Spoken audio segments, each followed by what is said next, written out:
चलो देखो question number 11। देखो 11 नंबर क्वेश्चन क्या कह रहा है, आपसे कह रहा है कि ए बी और सी किसी समांतर श्रेणी के पी पद, पीवां क्यूवां और आरवां पदों का योगफल जो है वो क्रमशः ए बी और सी दे रहा है। तो सिद्ध कीजिए कि ए अपॉन पी बराबर इतना दे रहा है। तो देखो माना समांतर श्रेणी का प्रथम पद मान लिया, प्रथम पद बराबर ए की, ठीक है, और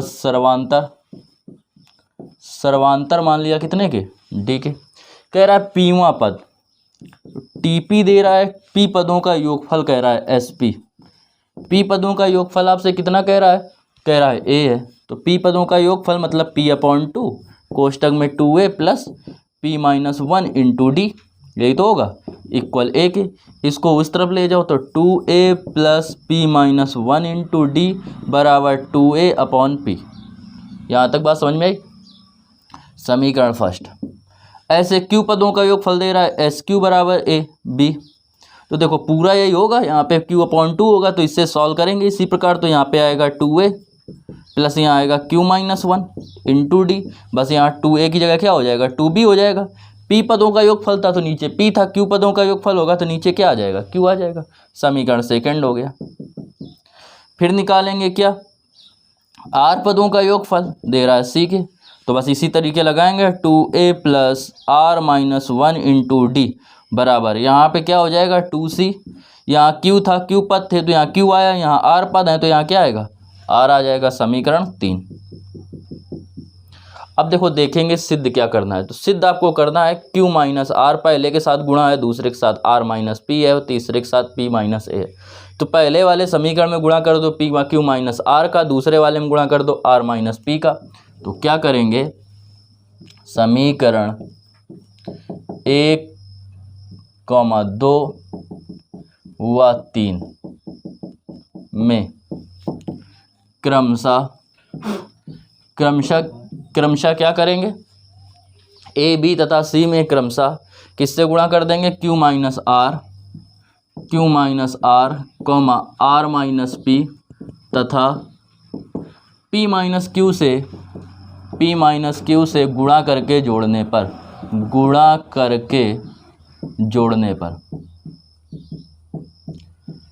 करके हमें क्या करना है, जोड़ना है। तो देखो कैसे करेंगे, इसमें जब हम गुणा किसका कर रहे हैं r क्यू माइनस आर का, तो इसको पहले लिख लो, 2a अपॉन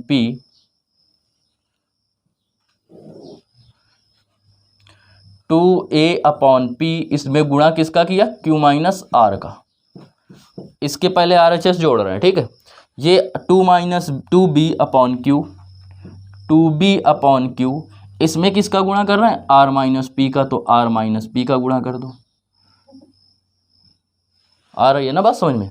इसके बाद क्या कह रहा है 2c अपॉन आर, इसका दे रहा है तो प्लस के 2c अपॉन आर, इसमें किसका गुणा करना है p माइनस क्यू का।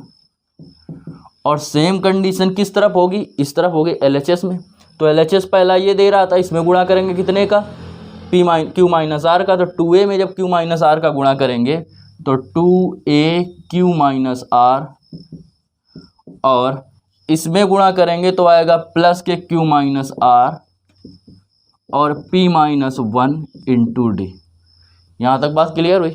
अब दूसरा समीकरण लेंगे, इसमें गुणा करना था कितना r माइनस पी का, तो 2a r माइनस पी, तो इधर से लिखे दे रहे हैं 2a r minus P plus ये दे रहा है q माइनस 1 में r माइनस पी का गुणा करेंगे तो r minus P q minus 1 D plus, अब इस तीसरे में गुणा करेंगे p माइनस क्यू का, तो इसमें 2a p माइनस क्यू, इसमें गुणा करेंगे plus p minus Q r minus 1 into D. यहाँ तक बात समझ में आई। अब देखो इसमें में 2 कॉमन मिल रहा है तो 2 ले लो कॉमन, क्या बचेगा a upon P Q minus R, plus इसमें जब 2 बार हो जाएगा तो क्या बचेगा p अपॉन क्यू, यहाँ पे b है, ठीक है। तो यहाँ बचेगा b upon Q r minus P plus यहाँ पे बचेगा C upon R P minus Q. ये हो गया LHS। अब देखो इन तीनों में हमें क्या मिल रहा है, 2a कॉमन मिल रहा है। इन तीनों में 2a कॉमन ले लो, तो 2a हम लोगों ने कॉमन लिया। जब 2a कॉमन लेंगे तो ये बचेगा q माइनस आर, ये बचेगा r माइनस पी, और ये बचेगा कितना, r माइनस पी हट गया, इसमें क्या बचेगा p माइनस क्यू बचेगा, प्लस अब ये बचे, ये वाला बचा, ये वाला बचा, ये वाला बचा, क्या कॉमन मिल रहा है, d कॉमन ले लो। जब d कॉमन ले लिया तो इनका आपस में गुणा कर दो, p का इसमें गुणा होगा P Q minus P R, और माइनस के 1 का गुणा करेंगे माइनस के q प्लस के आर, प्लस फिर इसका इसमें करेंगे, इस वाले करेंगे इसमें, तो R P R Q minus P Q, और माइनस के 1 का जब r में गुणा करेंगे तो माइनस आर प्लस पी। बात समझ में आई। इसके बाद क्या करेंगे, अब इस वाले का कर रहे हैं ऐसे ही सॉल्व, तो प्लस के are P minus Q R minus P minus plus Q, ये वाला टर्म आ गया।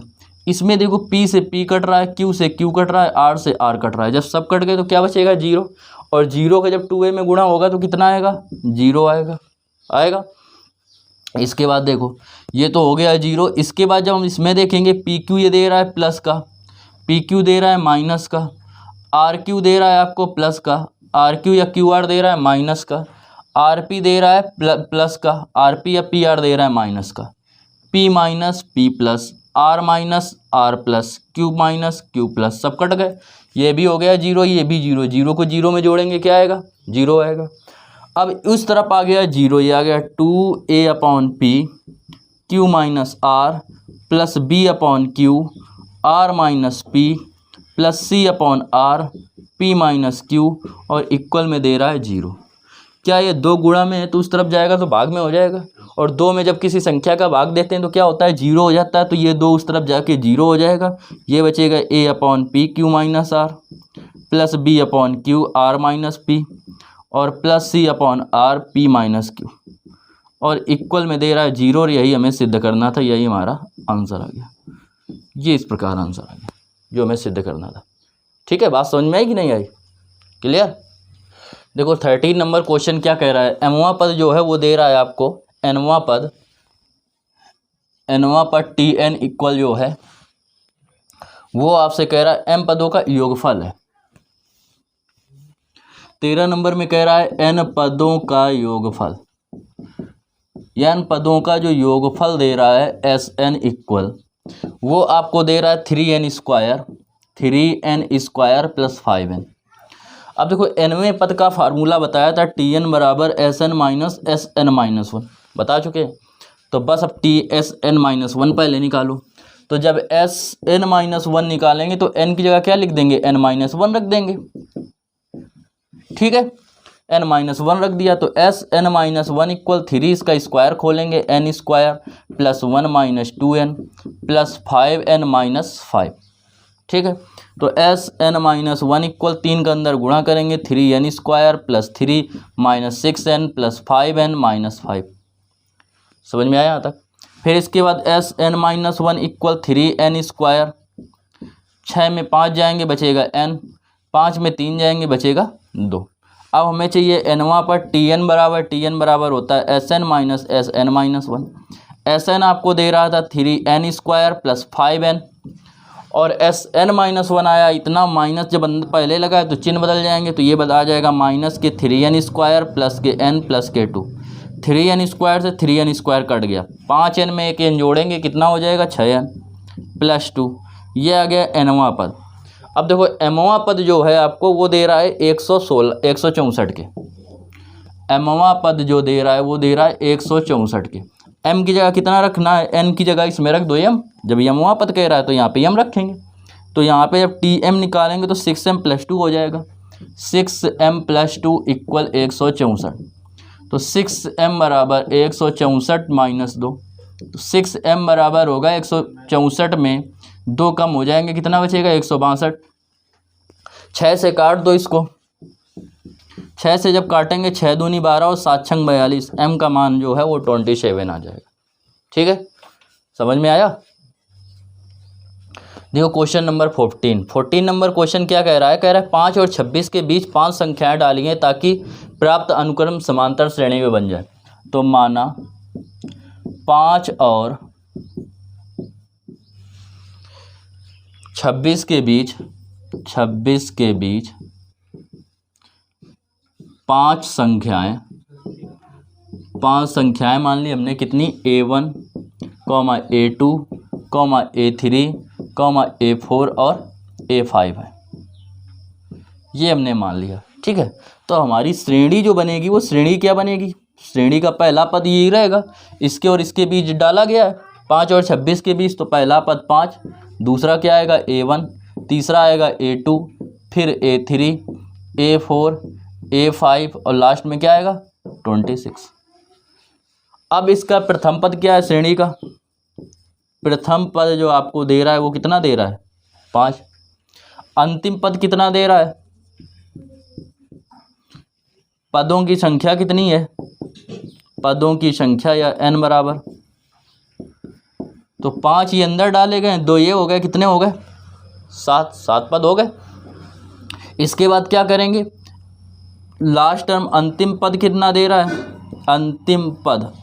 अंतिम पद कितना दे रहा है 26 L बराबर, और अंतिम पद का फार्मूला क्या होता है A plus n-1 into D बराबर 26 के।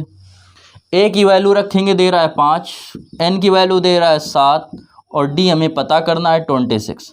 5 इस तरफ जाएगा, कितने बचेंगे 21 बचेगा। ठीक है, तो 6d बराबर 21 के, तो d बराबर आएगा 21/6, या 3 से काटेंगे तो 3 7 21, 3 दूनी 6, तो जो d का मान आया वो आ गया 7/2। ठीक है, d आ गया आपका 7.2। अब देखो इसके बाद क्या करेंगे, इसके बाद A1 का जब मान निकालेंगे तो ये है क्या, दूसरा पद है, पहला तो ये हो गया, दूसरा ये हो गया, तो दूसरा पद क्या होगा A प्लस डी। A बराबर हो गया 5 और D बराबर हो गया 7/2, 5 दूनी 10, 10 और 7 17/2। तो पहला पद आ गया आपका ये, दूसरा पद निकालेंगे A2 जब निकालेंगे तो ये समांतर श्रेणी का तीसरा पद है, तो तीसरा पद हो जाएगा A प्लस 2D। तो A की जगह 5, 2D की जगह इसमें 2 गुना करेंगे, 7 दूनी 14/2, तो 5 दूनी 10 और 10 में 14 जोड़ेंगे आएगा कितना 24/2, 2 से काटेंगे कितने बार जाएगा 12 दूनी 24, 12 आ जाएगा। इसके बाद A3 निकालेंगे ऐसे, तो A प्लस 3D, तो A प्लस 3D तो 5 प्लस 3D, तो 7 त्रिक 21/2, 5 दूनी 10, 10 में 21 जोड़ेंगे कितना आ जाएगा 31/2। ऐसे A4 A5 निकाल लेंगे। अब आप देखेंगे आंसर नहीं मैच कर रहा है, तो देखो इसको तो पहले नोट कर लो जो किताब के हिसाब से। अब आंसर देखो आपका कैसे मैच करेगा, आंसर मैच करेगा अगर यहाँ पे 8 कर दिया जाए तो आपके बुक का आंसर आ जाएगा। यहाँ पे 8 कर दें, ए जहाँ था वहाँ पे 8 करके सॉल्व कर लो। जब 8 करेंगे तो 26 में 8 जब जाएंगे तो कितने बचेंगे 18, 6 से भाग देंगे 18 में, 6 3 18, तो डी का जो मान आएगा वो आ जाएगा 3। जब डी आ गया आपका 3 तो यहाँ पे वैल्यू रखो, देखो 5 और 3 यहाँ पे रखेंगे कितना 8, और यहाँ पे रखेंगे 3, तो 8 3 11 हो जाएगा। यहाँ पे रखेंगे 3 तो 3 दूनी 6 और 6 में 8 जोड़ेंगे तो कितना हो जाएगा 8 6 14 हो जाएगा। ऐसे इसमें 3 त्रिक 9 और 8 9 17 हो जाएगा। तो इस प्रकार आंसर आ जाएगा। तो आंसर कब आएगा जब एक की जगह क्या रखें 8 रखें। लेकिन आपको अगर 5 से लगाना है, किताब के हिसाब से चलना है, तो ये वाला आंसर सही है जो पहले बताया, और अगर आंसर के हिसाब से चलना है तो यहाँ पे 8 करके सॉल्व कर लेंगे तो आंसर आ जाएगा। ठीक है, देखो समझो समांतर माध्य क्या होता है। जैसे दो संख्याओं का समांतर माध्य कह रहा है ए और बी का, तो वो समांतर माध्य उन दोनों के योग का जितने योग होगा सभी आंकड़ों का योग और आंकड़ों की संख्या। जैसे 3 संख्याएं होती तो तीनों का योग और नीचे 3, 5 संख्याएं होती तो ऊपर पाँचों का योग नीचे 5। यहाँ तक बात समझ में आई। अब इसकी इस क्वेश्चन में ज़रूरत पड़ने वाली क्वेश्चन नंबर 15 में कह रहा है ए और बी के समांतर माध्य ए की पावर n और b की पावर n। कह रहा है ए और बी के समांतर माध्य हैं। तो देखो ए और बी का समांतर माध्य, इतने का जो समांतर माध्य है, समांतर माध्य मतलब a प्लस बी अपॉन 2, और ये बराबर दे रहा है a की पावर n प्लस b की पावर n अपॉन a की पावर n-1 और b की पावर n-1, ये दे रहा है। आपसे कह रहा है एन का मान ज्ञात करना है। देखो इसका इधर गुणा करो, ए का जब इसमें गुणा करेंगे तो इसमें ए की पावर n माइनस 1 है, इसमें ए की पावर 1 है, तो n माइनस 1 में इसकी पावर गुणा में जुड़ जाती है तो केवल क्या बचेगा, n बचेगा, तो ये आ जाएगा n प्लस ए का जब इसमें गुणा करेंगे तो ए बी की पावर n माइनस 1 हो जाएगा, बी का इसमें गुणा करेंगे तो होगा ए की power n minus 1 into B का जब इसमें गुणा करेंगे तो कितना आ जाएगा, बी की पावर n आ जाएगा। यहाँ तक बात समझ में आई। 2 का इधर गुणा करेंगे 2a की पावर n प्लस 2b की पावर n। अब देखो ये आ रहा है a b की पावर n माइनस 1, ये आ रहा है a n minus 1 into B बराबर 2a की पावर n, ये इस तरफ जाएगा माइनस का हो जाएगा a की पावर n, ये 2b की पावर n, ये उस तरफ जाएगा माइनस b की पावर n हो जाएगा। अब ये हो गया, इसमें अगर आप लोग कॉमन लेंगे, पहले इसको ऐसे ही बना रहे, ए बी की power n minus 1 plus A की power n minus 1 into B, ये घट के बचेगा ए एन और ये बचेगा प्लस के बी एन बचेगा। अब देखो ये ए एन को इसी तरफ रहने दो, ए एन की तरफ क्या करोगे, इसको ले जाओ, तो जब इसको उस तरफ ले जाएंगे तो माइनस के ए की power n minus 1 into B आएगा। इसको अपनी जगह पे रखे रहने दो, बी ए वाले को, ये वाला ले गए उस तरफ, तो ये अपनी जगह पे ए बी की पावर n माइनस 1, इसकी तरफ इसको जब लाएंगे तो क्या हो जाएगा, माइनस का हो जाएगा बी की पावर n। इन दोनों में कॉमन लो, तो कॉमन लेते हैं छोटी घास, जैसे दे रहा है ए की पावर 4 और ए की पावर 3, तो हम कॉमन क्या लेते हैं, ए की पावर 3 लेते हैं। इसका मतलब क्या है, ये 3 को हम क्या लिख सकते हैं, ये भी तो लिख सकते हैं 4 माइनस 1 लिख सकते थे। तो ऐसे अगर यहाँ पे n होता तो इसको लिख सकते थे ए की पावर n प्लस ए की पावर n माइनस 1 लिख सकते थे। 3 कॉमन लिया, 3 का मतलब हमने कॉमन लिया कितना, ए की पावर n माइनस 1 कॉमन लिया, यही तो किया। तो जब ए की पावर n माइनस 1 कॉमन लेंगे मतलब 4 माइनस 1 कॉमन लेंगे, तो 4 माइनस 1 मतलब 3 ले लिया, तो यहाँ पे कितना बचेगा 1, और यहाँ पे पूरा 4 माइनस 1 बाहर हो गया तो क्या बचेगा 1। ऐसे इसमें ए की पावर n माइनस 1 जब बाहर करेंगे तो इससे n माइनस 1 बाहर हो गया, तो n में से जब n माइनस 1 घटाएंगे तो ये क्या होगा, ये कट जाएगा, कितना बचेगा 1, तो ये आ गया a, इससे पूरा ये बाहर हो गया, ये क्या बचेगा b बराबर। ऐसे इसमें b की पावर n माइनस 1 कॉमन लो तो ये बचेगा a और ये बचेगा b, ये दोनों क्या हो गए, कैंसिल हो गए। अब देखो इसको इस तरफ ले जाओ तो ये आएगा a की power n minus 1 upon b की पावर n माइनस 1, इसमें इस तरफ कुछ नहीं बचा, मल्टीप्लाई में 1 मान सकते हैं, तो यहाँ आ गया 1 आ गया। ये पूरा हो गया a अपॉन बी की होल पावर n माइनस 1 लिख सकते हैं, और इसको लिख सकते हैं a अपॉन बी की होल पावर 0, क्योंकि 0 किसी की पावर होती है तो उसका मान क्या आता है, 1 आता है। यहाँ तक बात क्लियर हुई। आधार बराबर है तो घातें क्या होंगी, बराबर होंगी, तो n माइनस 1 बराबर 0, तो n बराबर कितने की आ जाएगा 1 के। आगे बात समझ में, ये इस क्वेश्चन का आंसर हो गया, n का मान निकालना था। ठीक, देखो 16 नंबर क्वेश्चन। 16 नंबर क्वेश्चन आपसे क्या कह रहा है, क्वेश्चन में कह रहा है m और 1 और 31 के बीच m संख्याएं ऐसी रखी जाती हैं कि प्राप्त अनुक्रम क्या है, समांतर श्रेणी में है।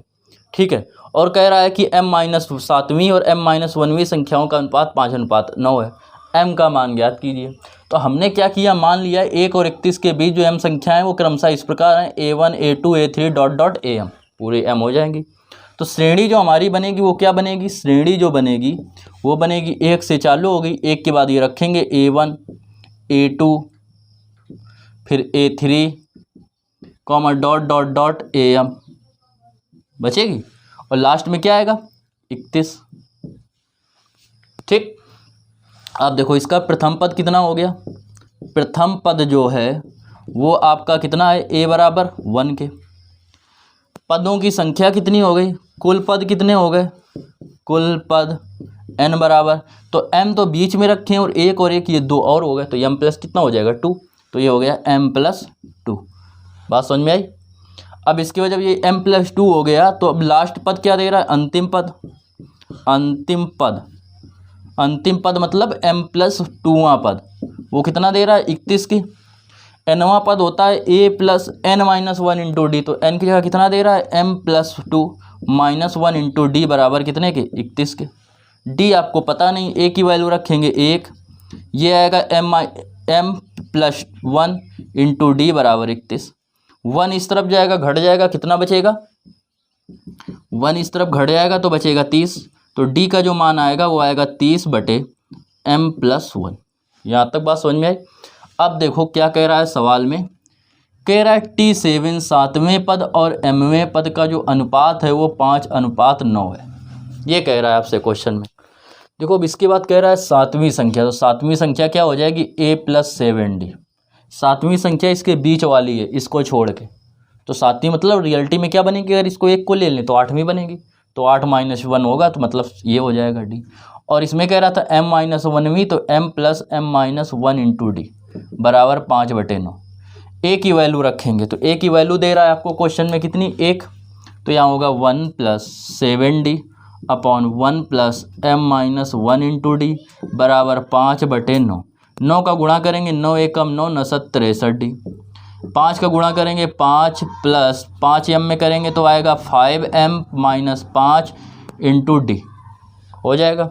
डी वाले एक तरफ तो ये 9, ये दे रहा था 5m - 5d, और ये उस तरफ जाएगा माइनस के 63D बराबर, ये 9 इस तरफ बचेगा और 5 इसकी तरफ आएगा तो -5 हो जाएगा।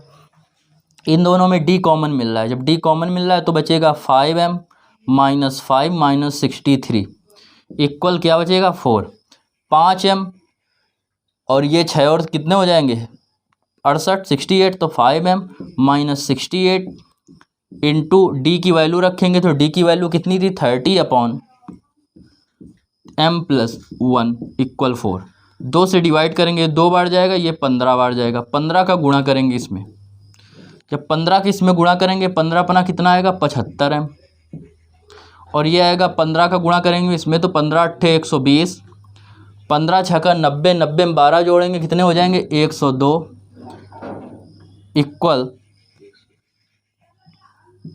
ये 1020 आ जाएगा। इसके बाद देखो ये क्या कह रहा था, इस तरफ कितना बचेगा 2m+2, 2m+2, ये 75m, ये इस तरफ आएगा -2m इक्वल ये उस तरफ जाएगा तो 1020 + 2, तो ये बचेगा 73m इक्वल ये आएगा 1022। इससे इसको डिवाइड करेंगे तो m इक्वल आ जाएगा 14। यहाँ देख लो 14 तो यहाँ 42 की 2, 64, 98, 98 में 4 जोड़ेंगे 102 आ जाएगा।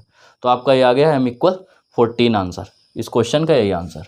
ठीक है, देखो क्वेश्चन नंबर 17 कह रहा है एक व्यक्ति एक ऋण लेता है और उसका 100 रुपये की प्रथम किस्त की भुगतान करता है। तो प्रथम किस्त जो हो गई, किस्त जो है उसको ए मान लो, और ये कितने रुपए की है 100 रुपये की है। ठीक है, इसके बाद कह रहा है वो 5 रुपये प्रति किस्त में बढ़ाता रहता है। तो 5 रुपये बढ़ रहे हैं तो ये क्या हो जाएगा सर्वांतर हो जाएगा। तो सर्वांतर जो आ रहा है, सर्वांतर जो हो गया डी वो बराबर हो गया 5 के।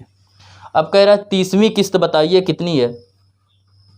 30वीं किस्त पूछ रहा है कितनी है, तो 30वीं किस्त निकालेंगे मतलब T30, तो T30 होगा A + 30 - 1 इंटू डी। तो ए की जगह रखेंगे 100, इसकी जगह कम हो जाएगा 29 इंटू 5, तो आएगा 100 + 5 × 9 = 45, 5 दूनी 10, 4 14 हो जाएगा 245। तो 30वीं किस्त की किस्त कितने रुपए की हो जाएगी 245 रुपए की किस्त हो जाएगी 30वीं।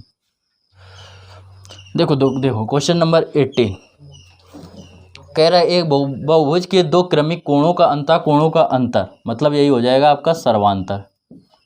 सर्वांतर जो दे रहा है वो दे रहा है डी बराबर दे रहा है 5 डिग्री, और सबसे छोटा कोण मतलब प्रथम कोण जो है वो आपको दे रहा है कितने के 105 के, 120 के, 120 डिग्री के। आपसे कह रहा है n का मान ज्ञात कीजिए। तो देखो बहुभुज के कोणों का जो योगफल होता है, बहुभुज के कोणों का योगफल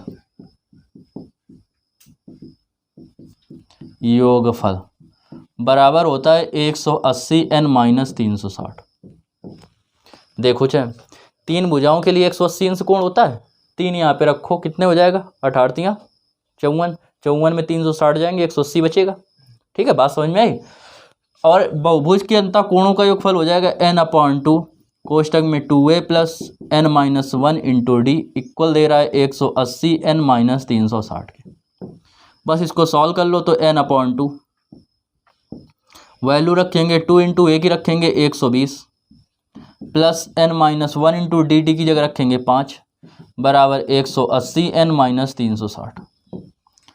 इसका इसमें गुणा करेंगे तो n/2 या n इक्वल आ जाएगा 240 प्लस 5n माइनस 5 इक्वल 2 का इधर गुणा करेंगे आएगा 360n माइनस 720।